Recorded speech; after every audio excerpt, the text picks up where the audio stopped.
When it comes to USB condenser microphones, there's no shortage of available options covering a wide range of prices.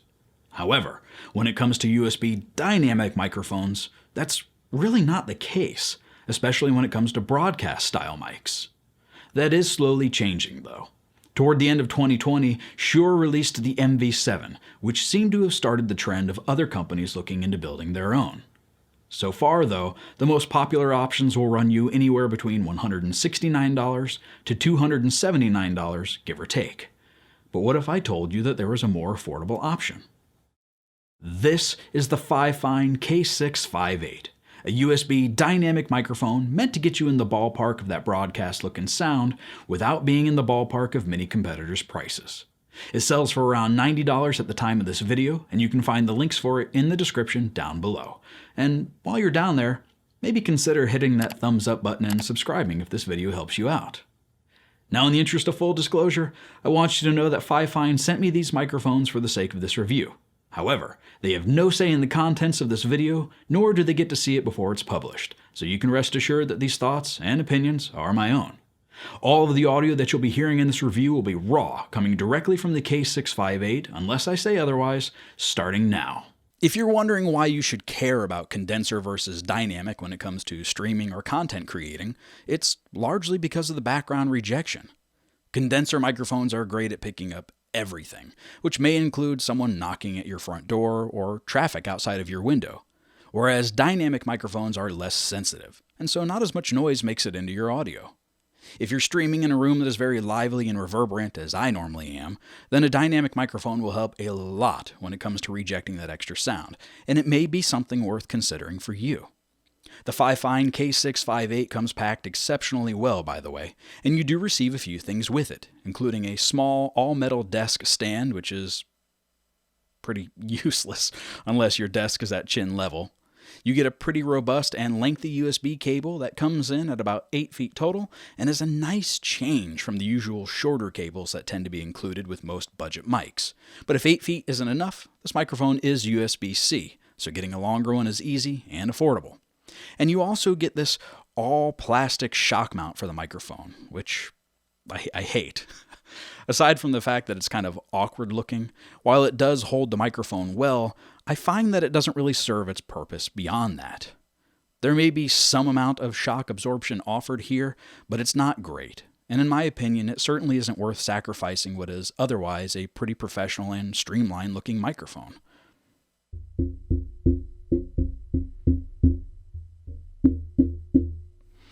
If it were up to me, I'd like to see a different mounting system developed for this altogether, and I suspect one could be designed that would be both cost-effective and ergonomic, even if you just went with the typical Y-shaped yoke as you see with a lot of other broadcast-style mics.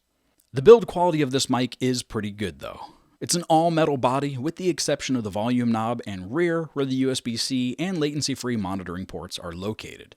The windscreen even unscrews to reveal a metal casing that houses and protects the capsule for the mic, and at first glance, this design is remarkably similar to the SM7B and MV7. Despite a fairly well-constructed windscreen, though, this microphone suffers when it comes to plosives if you're speaking directly into it, as most inexperienced people probably would. Pizza, pulse, page, post, plosive, please subscribe. The good news is that if you aim the mic at your mouth at an angle and speak past it, it almost completely alleviates this issue. Pizza, pulse, page, post, plosive, did you please subscribe?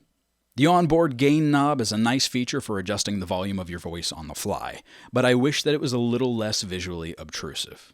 Additionally, the volume knob on one of the microphones has a bit of resistance in it, which means it can be heard pretty clearly when making adjustments. In fact, even this one, which is much smoother and less audible as a result, can still be heard to some degree.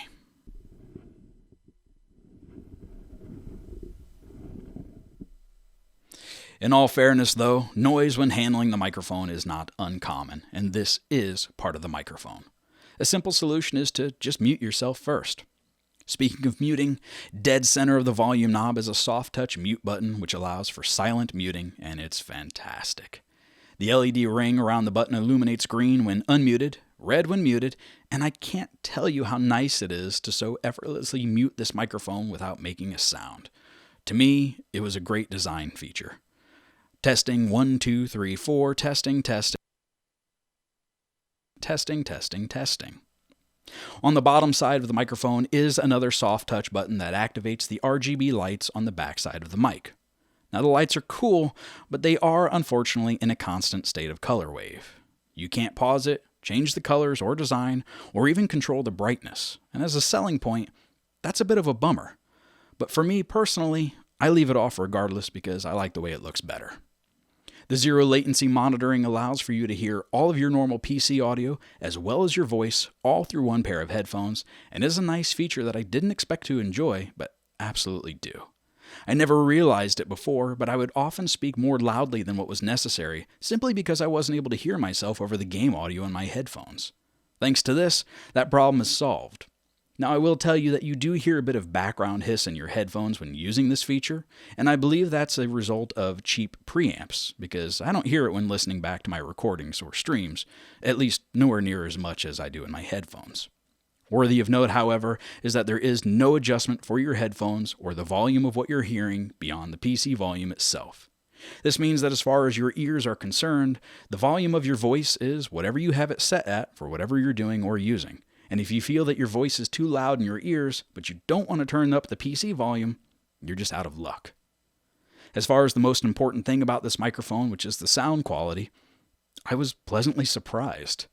I had some concerns initially that there may be a lack of bottom end, as I like to have the option of EQing out what I don't want rather than trying to create what there is not, and it was an unwarranted concern with this mic. Similarly, more affordable microphones often tend to be subject to frequencies that are boosted way too much, but in my opinion, that's not an issue for the K658. In fact, I think the overall tonal qualities of this microphone are great. I did run into something disappointing with this microphone, though. If you listen carefully, you can hear a kind of digital artifacting sound in the background that is kind of reminiscent of your cell phone being too close to your speakers. It's not super prevalent and really only pokes out obnoxiously when I boost the audio to unrealistically loud levels, but I have heard it before when using aggressive compressor settings for streaming. And while even more subtle, it can still be picked out when the microphone is muted, again, at unrealistically loud levels.